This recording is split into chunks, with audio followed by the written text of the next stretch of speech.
Welcome to Pankaj Sharma classes. आज 10 trigo की exercise 8.1 के क्वेश्चन नंबर 7, 8, 9 और 10 के बारे में डिटेल में बात करेंगे। क्वेश्चंस मैंने इसलिए लिख लिए क्योंकि जब तक हम क्वेश्चन को ध्यान से नहीं पढ़ेंगे ना तब तक हमें कुछ भी समझ नहीं आएगा। अब धीरे धीरे शुरुआत करते हैं। Question number 7।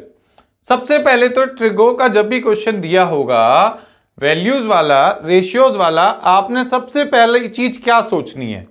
सबसे पहली चीज ये सोचनी है क्या मुझे यहां पे फिगर बनानी है या नहीं बनानी। तो जैसे कि क्वेश्चन नंबर 7 दिया हुआ है, यहां पर आपको फिगर बनाने की कोई जरूरत नहीं है क्योंकि उन्होंने यहां पर कहीं पर भी ऐसा नहीं बोला कि आप फिगर बनाइए। ये क्वेश्चन ज्यादा आसान होते हैं बजाय जिनमें हमें फिगर बनानी होती है। तो चलिए देखते हैं क्वेश्चन नंबर 7 को। क्वेश्चन नंबर 7 का सॉल्यूशन। अब आपके पास में उसने कहा जी cot थीटा बराबर दे रहा हूं 7/8 के। कोई दिक्कत वाली बात नहीं है। हमने फॉर्मूला क्या याद किया हुआ है, उस फॉर्मूले के बारे में बड़ी ध्यान से बात करेंगे। सोना चांदी तोले, पंडित बद्री प्रसाद हर हर बोले, ये हमारे पास में इसका फॉर्मूला हो गया। अब इस फॉर्मूले के बारे में डिटेल में किस तरीके से हम बात करेंगे इस पे ध्यान देते हैं। कॉट किसका उल्टा होता है? आप सबको याद होगा, 10 का उल्टा होता है। अगर कॉट 10 का उल्टा होता है तो इसका फॉर्मूला बनेगा B/P। अब B पता है, P पता है, क्या नहीं पता? H नहीं पता। तो क्या करोगे?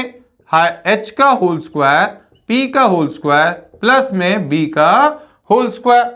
अब आपके पास में h की वैल्यू निकालनी है तो h को एज इट इज रखोगे, स्क्वायर रूट लगा दोगे, p की जगह p की वैल्यू डालो 8 का होल स्क्वायर और इसकी जगह इसकी वैल्यू डालो प्लस में 7 का होल स्क्वायर।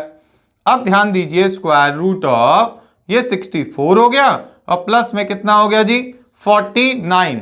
कभी भी माइंड कैलकुलेशन, जिन लोगों की कैलकुलेशन वीक है घबराना नहीं है, बिल्कुल बच्चों की तरह ऐड कर लिया करो। 64 49 यहाँ पे ऐड करोगे 13 1 आ गया और यहाँ पे ये आ गया। इसमें घबराने की कोई बात नहीं है, हर किसी का दिमाग अलग अलग स्पीड से चलता है। तो आपने यहाँ पे स्क्वायर रूट ऑफ 1 1 क्या लिख लिया 3, तो ये हाइपोटेनस की वैल्यू आ गई। अब बात समझते हैं। अगर आपके पास ये वैल्यूज पता है तो फर्स्ट पार्ट को हम कैसे सॉल्व करेंगे? देखो फर्स्ट पार्ट में हमें निकालना है 1 प्लस में साइन थीटा और 1 माइनस साइन थीटा। बिल्कुल ठीक है जी। डिवाइड में 1 प्लस में कॉस थीटा और यहां पे लिख दूंगा 1 माइनस कॉस थीटा। एक बात बताओ जरा, आपने ये बहुत बहुत अच्छे से समझी हुई है, कभी भी जिंदगी में लिखा हो a प्लस बी और लिखा हो a माइनस बी, तो ये होता है a का स्क्वायर माइनस b का स्क्वायर। तो अब आप क्या कर दोगे, ऊपर ये फॉर्मूला लगाओगे तो 1 का स्क्वायर माइनस b की जगह है साइन थीटा, उसका होल स्क्वायर लिख दो। डिवाइड करो, 1 का स्क्वायर लिखो और कॉस थीटा का होल स्क्वायर लिख दो। ये भी बात आपकी यहां तक क्लियर हो गई? क्लियर है जी बात यहां तक मेरी? अब समझिए, आपके पास में 1 का स्क्वायर तो 1 होता है, साइन थीटा क्या होता है सर? साइन थीटा ये रहा जी, परपेंडिकुलर अपॉन हाइपोटेनस। यहां लिखो P/H और उसका होल स्क्वायर। डिवाइड में 1 1 लिख दिया यहां पर। और cos थीटा क्या होता है जी? B/H, तो माइनस लगाओगे B/ में H का होल स्क्वायर लिख दोगे। बिल्कुल ठीक है यहां तक। अब समझो, क्या आपको ये वैल्यूज मालूम है? बिल्कुल मालूम है। ध्यान से देखो, P की वैल्यू क्या है 8 लिख दो जी। H की वैल्यू कितनी है? स्क्वायर रूट के अंदर 113, स्क्वायर रूट के अंदर 113। ये फैक्टर करके बाहर नहीं आ रहा था, अगर बाहर आ रहा होता तो हम बाहर निकाल लेते इसको। अब यहां पे लिखा दो जी मेरे बेटे होल स्क्वायर। डिवाइड करोगे 1 माइनस B/H, B क्या है 7/H स्क्वायर रूट ऑफ 113, इसका क्या लगा दोगे जी होल स्क्वायर। होपफुली यहां तक आप सभी को अच्छे से समझ आ गया होगा। अब देखते हैं इसका सॉल्यूशन आगे क्या जा रहा है। इक्वल्स टू लगाया, आपके पास में 1 माइनस 64 अपॉन में उसका रूट हट जाएगा 1 माइनस 49 डिवाइड में उसका भी रूट हट जाएगा 113। अब आप इसका एलसीएम लो, एलसीएम ले लिया 113, तो यहाँ पे 113 माइनस 64, एलसीएम लेते वक्त इसके नीचे क्या मान लोगे 1। सेम बात यहाँ पर भी करोगे, इसके नीचे 1 है तो आपने क्या ले लिया 113, यहाँ पे 113 माइनस में 49 हो गया। अब ध्यान से देखो, इसमें से इसको लेस करोगे तो आपके पास बचेगा 49 डिवाइडेड बाय 113। ये घूम के ऊपर आएगा, इनटू में 113 और 113 में से 64 को लेस कर 49 को लेस करोगे तो 64 आ जाएगा। 113 से ये कैंसिल हो गया, तो यहां पर जो आपके पास फाइनल आंसर आ गया 49 डिवाइडेड बाय 64। क्लियर हो गया होगा ये क्वेश्चन यहां तक। अब चलिए बात करते हैं इसके सेकेंड पार्ट की। सेकेंड पार्ट ऑटोमेटिकली बहुत आसान है, अगर आप ध्यान दोगे तो सेकेंड पार्ट में लिखा ही क्या हुआ है, सेकेंड पार्ट में लिखा हुआ है cot square theta, cot square theta. अब आप ध्यान दो, अगर कॉट थीटा की वैल्यू 7/8 है तो कॉट स्क्वायर थीटा मतलब फॉर्मूला तो लगाओगे ना जी, कॉट का फॉर्मूला b अपॉन पी, तो यहां पे लिखोगे b अपॉन पी का होल स्क्वायर, तो b अपॉन पी का होल स्क्वायर, ये b अपॉन पी की ही तो वैल्यू है, तो आपने यहां लिख देना है 7/8, 7/8 इसका होल स्क्वायर, वैल्यू आ गई 49 डिवाइडेड बाय 64। इसका भी सेम आंसर आ गया, तो इसमें आपको ज्यादा कोई कंफ्यूजन नहीं हुई होगी, बहुत आसानी से आपने इसको निकाल लिया। चलिए ये क्वेश्चन नंबर 7 हमारा हमने डिटेल में कर लिया। अब हम चलते हैं क्वेश्चन नंबर 8 की तरफ। अब देखिए क्वेश्चन नंबर 7 गायब हो जाएगा यहां से, अब आपके पास आ गया क्वेश्चन नंबर 8। आप क्वेश्चन नंबर 8 को बहुत ध्यान से पढ़िए। क्वेश्चन नंबर 8 में इन्होंने क्या दिया हुआ है देखते हैं। If 3 cot A is equals to 4, 3 into में cot A इक्वल्स टू 4 है, चेक वेदर मतलब कि जांच कीजिए ये इसके बराबर है या नहीं है।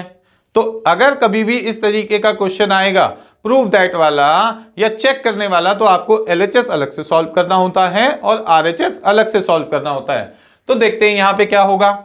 सबसे पहली बात, सॉल्यूशन में इसने हमें घुमाने के लिए 3 को इस तरफ रखा हुआ है, पर हम इतनी आसानी से घूमने वाले तो है नहीं। अब ये जो 3 है ये उठा के नीचे ले जाओ। अब आपके पास cot A की वैल्यू क्या हो गई जी 4/3, 4/3 लिख दिया। समझ आ गया होगा यहां तक। फिर से cot का फॉर्मूला tan का उल्टा होता है, b अपॉन p कर लो। क्या इस क्वेश्चन में फिगर बनाने की जरूरत है? बिल्कुल नहीं है। अब आपने यहां पे लिख दिया b अपॉन में p। अब ध्यान दो, h का square is equals to p का स्क्वायर प्लस में b का स्क्वायर। h की वैल्यू निकालोगे स्क्वायर रूट में 3 का होल स्क्वायर प्लस में 4 का होल स्क्वायर। p की जगह p की वैल्यू डाल दी, b की जगह b की वैल्यू डाल दी, जैसा कि पिछले क्वेश्चन में करा था। स्क्वायर रूट में ये आ गया 9 प्लस में 16, इन दोनों को ऐड करोगे तो यहाँ पे आएगा 25। 25 के बारे में बात करोगे तो 5 इंटू 5 होता है। डबलेट जो है, जो दो चीजें होती हैं सिंगल बन के बाहर आ जाती हैं रूट से, तो ये हमारे पास में आ गया 5। अब देखो आपके पास में LHS ले लोगे, लेफ्ट हैंड साइड उल्टे हाथ की तरफ जो हमारे पास में डेटा लिखा हुआ है। अब आपने यहां पे लिया 1 माइनस 10 स्क्वायर है और डिवाइड में लिख दिया 1 प्लस में 10 स्क्वायर है, 1 प्लस में 10 स्क्वायर है। अब ध्यान दो, 1 तो 1, माइनस माइनस, त्रिगो का जो स्क्वायर है वो उसका होल स्क्वायर होता है, ये बात पहले भी बताई थी। p अपॉन बी, यहां लिखोगे p अपॉन में b और यहां पे लिख दोगे इसका होल स्क्वायर। डिवाइड में आपके पास वैल्यू क्या है 1, माइनस की जगह यहां पे है प्लस, तो ये भी आपके पास b अपॉन पी का p अपॉन बी का होल स्क्वायर। अब आपको वैल्यूज तो पहले से मालूम है ना सारी। p की वैल्यू कितनी है जी 3, b की वैल्यू कितनी है, b की वैल्यू बताओ 4, तो आपने यहां पे लिख दिया 4, इसका होल स्क्वायर। डिवाइड में 1 प्लस में 3 अपॉन 4 का होल स्क्वायर, 1 माइनस 9 अपॉन 16 और यहां पे क्या लिखेंगे 1 प्लस 9 डिवाइडेड बाय 16। क्लियर हो गई बात यहां तक। फिर वही एलसीएम वाली बात, एलसीएम जब आप लोगे तो यहां पे आपने क्या लिखना है, इसके नीचे आपके पास में क्या वैल्यू है जी 1, तो आप लिखोगे 16 माइनस 9 डिवाइडेड बाय 16 अपॉन में 16 प्लस 9 डिवाइडेड बाय 16। क्लियर हो गई बात। इसको देखोगे तो 16 में से 9 को लेस कर दोगे, 16 में से 9 घटा दोगे तो आपके पास बचेंगे 7। यहां पे डिवाइडेड बाय 16 हो गया, डिवाइडेड बाय 16, ये घूम के आएगा जी, यहां पे आएगा 16 और 16 में अगर 9 को ऐड कर दोगे तो ये आपके पास बनेगा 25। 16 से 16 कैंसिल हो गया, वैल्यू बच गई 7 बटे में 25, मतलब कि 7 डिवाइडेड बाय 25। अब बात आती है आरएचएस के लिए। आरएचएस को देखो क्या लिखा हुआ है, कॉस स्क्वायर है माइनस साइन स्क्वायर है। क्या हमें दोनों के फॉर्मूले याद हैं? बिल्कुल याद है। सोना चांदी तोले पंडित बद्री प्रसाद हर हर बोले। साइन का कॉस का फॉर्मूला क्या होता है? B upon H. तो आपने लिख दिया जी बी अपॉन एच का whole square minus P upon H का होल स्क्वायर।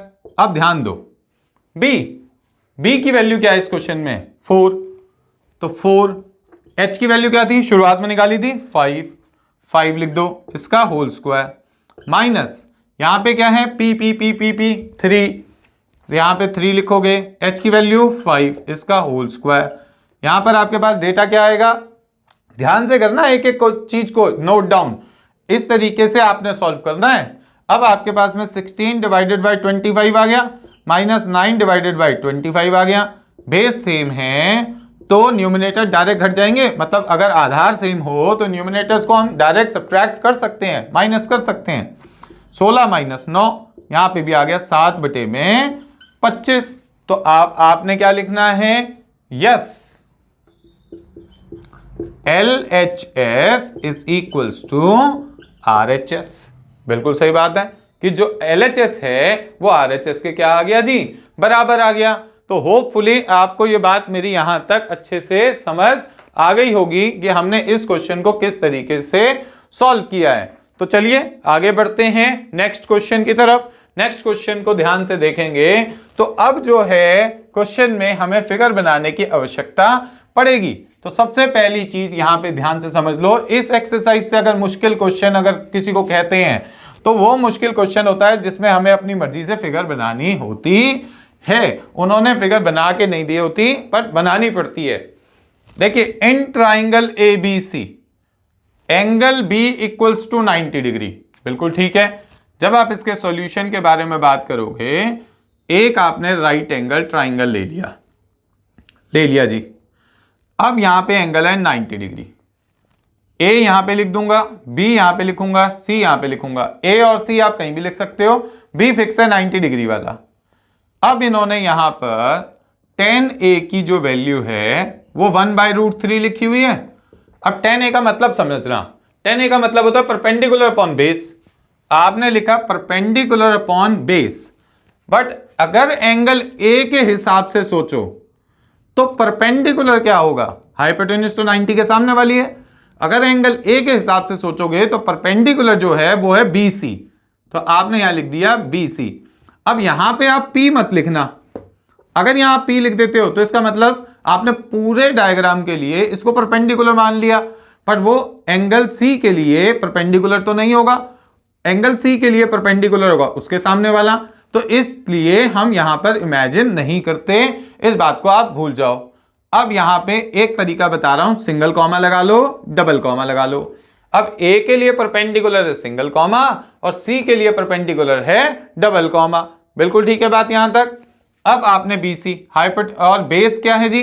बेस हो गया ये डबल वाला बेस हो गया, तो यहां पर आपने लिख दिया AB। क्लियर हो गई बात? ये फॉर्मूला भी ऑप्शनल है, अगर आपने लिखना है लिखो, नहीं लिखना मत लिखो। मेरे हिसाब से लिखो ताकि आपको ये याद रहे कि आपने फॉर्मूला लेना क्या है। तो आपने बेस अपॉन में परपेंडिकुलर अपॉन में बेस ले लिया। अब समझो BC कितना दे रखा है? 1। AB कितना दे रखा है? √3। मिसिंग क्या है? AC।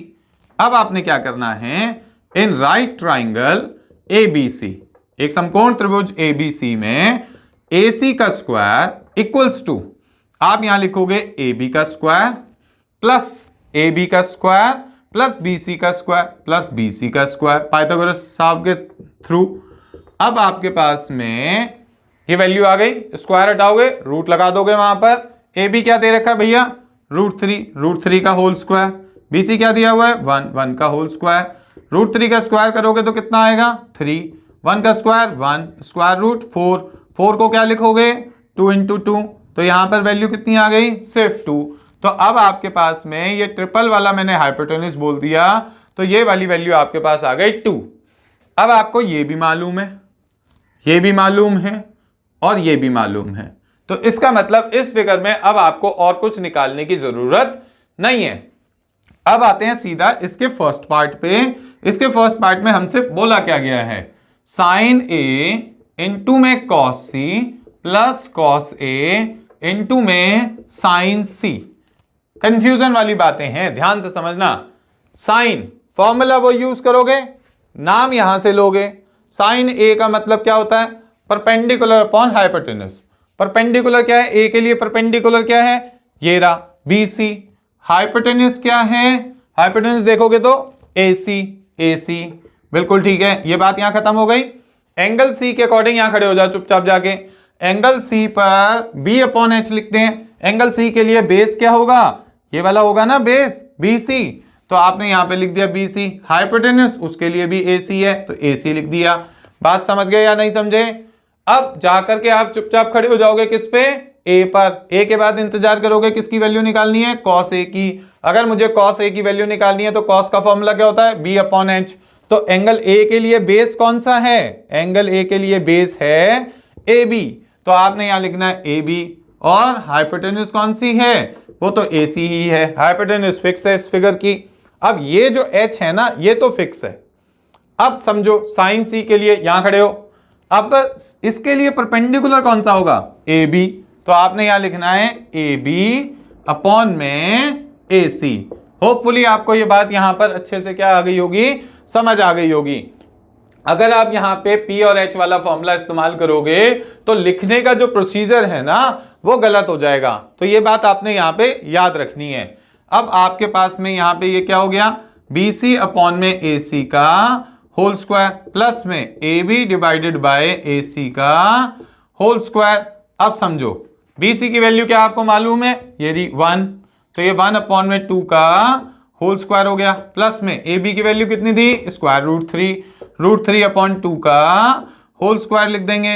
यहां पे आ गया 1 अपॉन 4 प्लस में 3 अपॉन 4, बेस सेम है तो आपके पास वैल्यू डायरेक्ट ऐड कर दोगे, 1 प्लस में 3, तो 4 divided by 4 is equals to value कितनी आ गई 1। तो ये हमने इसका फर्स्ट पार्ट जो है वो सॉल्व कर लिया।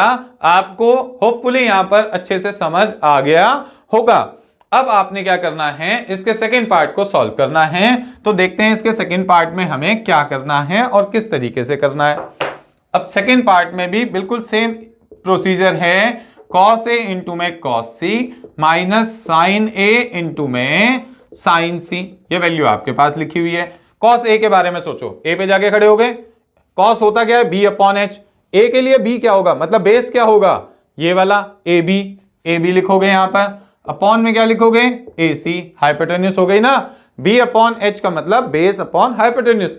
अब C के बारे में बात करोगे, C एंगल पे खड़े हो जाओ, cos C मतलब C के लिए बेस क्या होगा, इस पे ध्यान देना है। C के लिए बेस होगा BC, तो यहां पे लिखोगे BC divided by AC minus.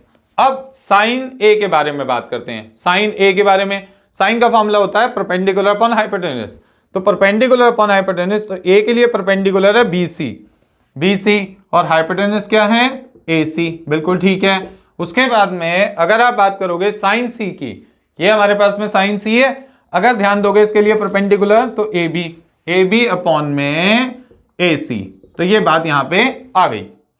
अब देखिए AB की वैल्यू कितनी है, AB की वैल्यू है √3, इसकी वैल्यू कितनी थी 2, BC की वैल्यू कितनी है 1 अपॉन में 2 माइनस BC की वैल्यू कितनी है 1 अपॉन 2, और यहां पर वैल्यू कितनी है आपके पास, AB की वैल्यू कितनी है, AB की वैल्यू है √3 अपॉन में कितना लिख दोगे आपके पास में 2, इसकी वैल्यू आ गई √3 अपॉन 4, वहां से आई वैल्यू √3 अपॉन 4, एक प्लस में एक माइनस में तो कैंसिल हो गया, फाइनल रिजल्ट हमारा क्या आएगा 0। क्लियर हो गई बात यहां तक। एक एक चीज आपने यहाँ पे बहुत ध्यान से करनी है ताकि आपका क्वेश्चन गलती से भी कभी गलत ना हो जाए। तो चलिए अब हम बढ़ते हैं आज की क्लास के लास्ट क्वेश्चन नंबर 10 की तरफ। और इस एक्सरसाइज के क्वेश्चंस के अकॉर्डिंग ये वाला लास्ट ही क्वेश्चन है। उसके बाद जो एक क्वेश्चन है वो ट्रू फॉल्स वाला, वो आप खुद कर भी सकते हो। अगर उसमें किसी को कोई डाउट हो तो मुझे वो कमेंट करके बताएं, मैं उनको प्रॉपर तरीके से बता दूंगा। अब हमारे पास में यहां लिखा हुआ in triangle P Q R, इसका मतलब यहां पर मुझे फिगर बनानी पड़ेगी। तो मैंने सबसे पहले एक पी क्यू आर ट्राइंगल बना लिया जिसमें उसने बोला था क्यू पर 90 डिग्री है। उसके बाद वो कहता है G P R plus Q are, P R plus Q are, मतलब कि इसको सिंगल कॉमा, इसको डबल कॉमा, इसको ट्रिपल कॉमा। ये बहुत आसान तरीका है किसी भी लाइन को मार्क करने का। तो सिंगल और ट्रिपल का एडिशन 25 है।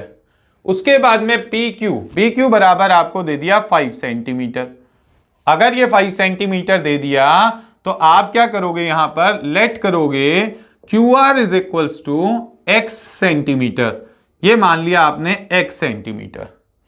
अब समझो आपके पास में P R plus Q R is equals to 25 है। ये बात आपके पास क्या है, गिवन है। अब मेरी बात ध्यान से समझना, अगर आपको पी आर की वैल्यू निकालनी है तो पी आर की वैल्यू क्या हो जाएगी, 25 माइनस क्यू आर। और आपने 25 माइनस क्यू आर को आपने क्या माना है, एक्स माना है। तो अब आपकी ये वैल्यू हो गई 25 माइनस एक्स सेंटीमीटर। तो ये आपकी पी आर की वैल्यू आ गई। बात समझ आ गई होगी सभी को, यहां तक क्लियर हो गई। अब हम यहां पे क्या करेंगे, क्योंकि मेन चीज है एक्स की वैल्यू जब तक पता नहीं चलेगी तब तक हम इस क्वेश्चन को आगे नहीं बढ़ा सकते। अब आप देखोगे मैं यहां पे लेता हूं in right triangle P Q R, Pythagoras भैया की मदद से पी आर का होल स्क्वायर बराबर होगा पी क्यू का होल स्क्वायर प्लस में क्यू आर के होल स्क्वायर के। अब देखो पी आर की जगह पे आप लिख दोगे 25 माइनस एक्स का होल स्क्वायर, पी क्यू की जगह पर आप लिख दोगे, देखिए पी क्यू की वैल्यू क्या है आपके पास में, पी क्यू की वैल्यू जो है वो है 5 का होल स्क्वायर और क्यू आर की जो वैल्यू दे रखी है वो है एक्स स्क्वायर। क्लियर हो गई बात यहां तक। अब इसमें क्या करेंगे, हम a माइनस बी के फॉर्मूले का होल स्क्वायर यूज करेंगे। a माइनस बी का होल स्क्वायर क्या होता है, a का स्क्वायर प्लस b का स्क्वायर माइनस 2ab। अब बात समझिए, ये कंटेंट आपके पास आ गया। यहां पे आप लिखेंगे 25 का होल स्क्वायर प्लस x का होल स्क्वायर और माइनस 2ab। ठीक है जी। अब आपके पास 5 का स्क्वायर करोगे तो 25 आएगा, प्लस में कितना आ जाएगा एक्स स्क्वायर। अब देखिए ये होगा 625, 25 को 25 से मल्टीप्लाई कर लो, एक्स का स्क्वायर माइनस का 50x हो गया और equals to 25 plus x square आ गया। यहां पर ये एक्स स्क्वायर से एक्स स्क्वायर कैंसिल हो जाएगा क्योंकि सेम साइन है। अगर मान लीजिए प्लस के एक्स स्क्वायर को मैं उठाकर इधर से उधर ले जाता हूं तो माइनस एक्स स्क्वायर हो जाएगा और वो हमारा कैंसिल हो जाएगा। अब आपके पास में वैल्यू क्या बची, minus 50x is equal to 25 minus 625। इसको उठाकर उधर ले गए, minus 50x is equal to minus का 600, माइनस से माइनस कैंसिल कर दोगे, x बराबर 600 डिवाइडेड बाय 50, 0 से 0 काट दो, x इज इक्वल टू आ गया 12। अब अगर x की वैल्यू 12 आ गई तो आप बड़े मजे से क्यू आर को बोल सकते हो x centimetre equals to 12 centimetre. Similarly आप पी आर की वैल्यू निकाल लो, पी आर की जो वैल्यू थी वो 25 माइनस एक्स सेंटीमीटर है, तो आप यहां पे लिख दोगे 25 minus 12 centimetre is equals to 13 centimetre. अब देखो जरा, ये आपका आ गया 12 सेंटीमीटर, ये आपका आ गया 13 सेंटीमीटर। तो आपको जो चीजें चाहिए थी फिगर के अंदर वो सब निकल के सामने आ गई। अब हम ये देखेंगे उन्होंने हमसे पूछा क्या है। उन्होंने हमसे पूछा है साइन पी की वैल्यू बताओ, कॉस पी की वैल्यू बताओ, टेन पी की वैल्यू बताओ। अब ध्यान दो, sine P, cos P, tan P, अगर इनकी वैल्यूज मुझे निकालनी है तो मैं क्या करूंगा, वही अपना फॉर्मूला, सोना चांदी तोले पंडित बद्री प्रसाद हर हर बोले, यही बात है यहां पर। अब देखो, इसको लिखो P अपॉन एच, इसको लिखो B अपॉन एच, इसको लिखो P अपॉन बी। बट हम यहां पर वैल्यूज को डायरेक्ट तो ले नहीं सकते। डायरेक्ट क्यों नहीं ले सकते? क्योंकि फिगर गिवन है। अगर हम P के अकॉर्डिंग देखेंगे परपेंडिकुलर, तो वो है मेरा QR, और हाइपोटेन्यूज देखूंगा तो वो दे रखी है मेरी PR। तो ये आ गया QR, ये आ गया हमारा PR। अब बेस के बारे में अगर आप बात करोगे तो बेस आपका क्या दिया हुआ है एंगल P के अकॉर्डिंग, ये दे रखा है आपका PQ, तो आपने लिख दिया PQ डिवाइडेड बाय PR, और यहां पर परपेंडिकुलर अपॉन बेस, तो QR अपॉन PQ, तो ये आ गया QR अपॉन PQ। मेरी बात बहुत ध्यान से समझिए, अगर आप एंगल, क्योंकि हमने तीनों जो वैल्यूज निकालनी है वो अकॉर्डिंग टू एंगल P निकालनी है, तो एंगल P के लिए परपेंडिकुलर ये होगा, बेस ये होगा, और जो हाइपोटेन्यूज है वो तो फिक्स है ना 90 डिग्री के सामने वाली। अब आपने इनकी वैल्यूज लिख देनी है। देखो QR की वैल्यू कितनी दे रखी है उन्होंने, 12 सेंटीमीटर, 12 लिखोगे, सेंटीमीटर नहीं लगाते रेशियो जब हम लिखते हैं तो, और PR की जो वैल्यू है वो आपकी है 13, तो ये आपकी आ गई 5 अपॉन 13, और ये आपकी आ गई 12 डिवाइडेड बाय 5। तो होपफुली यहां तक आपको बहुत अच्छे से ये एक्सरसाइज 8.1 आपको अब तक करनी आ गई है। अब 8.1 एक्सरसाइज के बाद में हम नेक्स्ट क्लास से शुरू करेंगे 8.2 एक्सरसाइज। तब तक आप इसकी बहुत ध्यान से प्रैक्टिस कीजिए। अगर फिर भी आपको कोई डाउट आता है तो आप हमें कमेंट करके बता सकते हैं, सर ये चीज हमें समझ नहीं आई। Thank you very much. Video को लाइक भी कर देना